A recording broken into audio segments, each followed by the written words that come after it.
What's going on, everybody, and welcome back to another episode of I Will Never Forget You. As always, I am your host, Zach Cronin, and today we're going to be talking about Brooke Lopez, but we might not be talking about Brooke Lopez in the way that you think. We'll be talking about Brooke Lopez as it stands right now.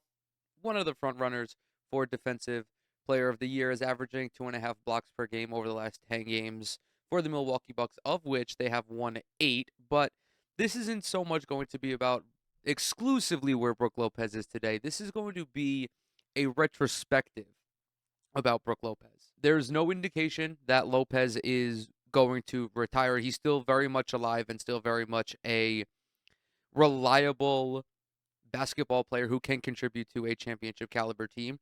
But he is getting up there in age. He's 35 right now. He's been in the NBA for 16 seasons.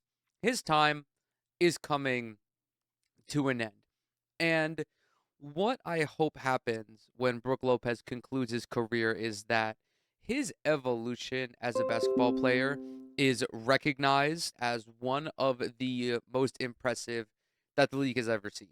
I've been a fan of Brooke Lopez for his entire career. He got drafted 10th overall by my Brooklyn Nets back when they were the New Jersey Nets in 2018, and I've rooted for him ever since. I very vividly remember the day that he got traded to the Lakers in the deal that sent D'Angelo Russell to Brooklyn.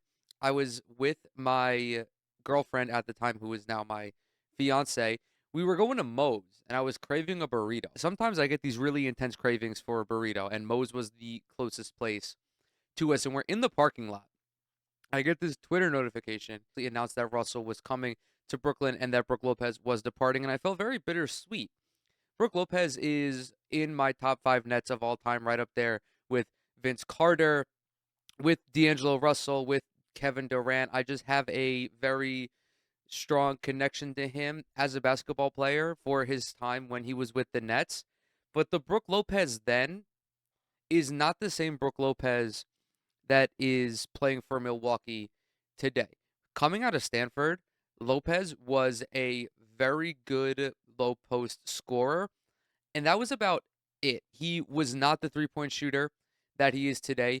He was a good shot blocker in terms of statistics, but was really not a very versatile defender, was not the all around defensive anchor that he has since morphed into. This is the same guy who, over the first 8 years of his career, attempted just 31 threes and then showed up to camp one day with this new play style and went on to not only attempt almost 400 threes for the Brooklyn Nets in 2016-17, but make about 35% of them.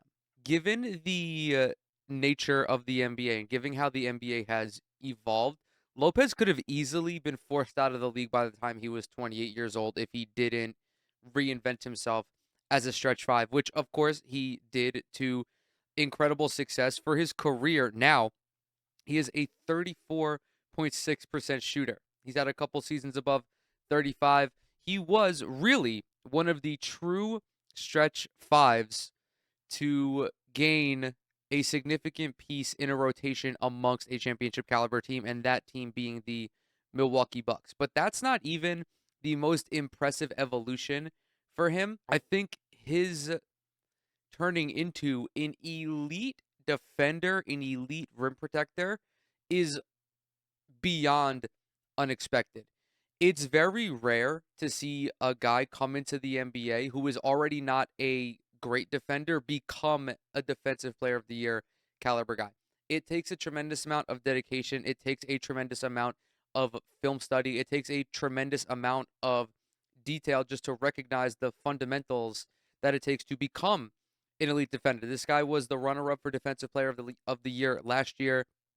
Was I think he finished 10th in defensive player of the year voting in his first or second year with Milwaukee. And now he's averaging 2.7 blocks per game, which would be a career high. I believe, yes, it would be a career high. And you can make the case that he is capable of winning defensive player of the year this season. It's just tremendous. I really don't think there's any other way to describe it. I can't think of many guys in my experience of watching the NBA who have evolved and become an entirely different player, not once, but twice. I mean, to go from being a dominant low post player to a stretch five to a stretch five 3 and D guy is just miraculous almost.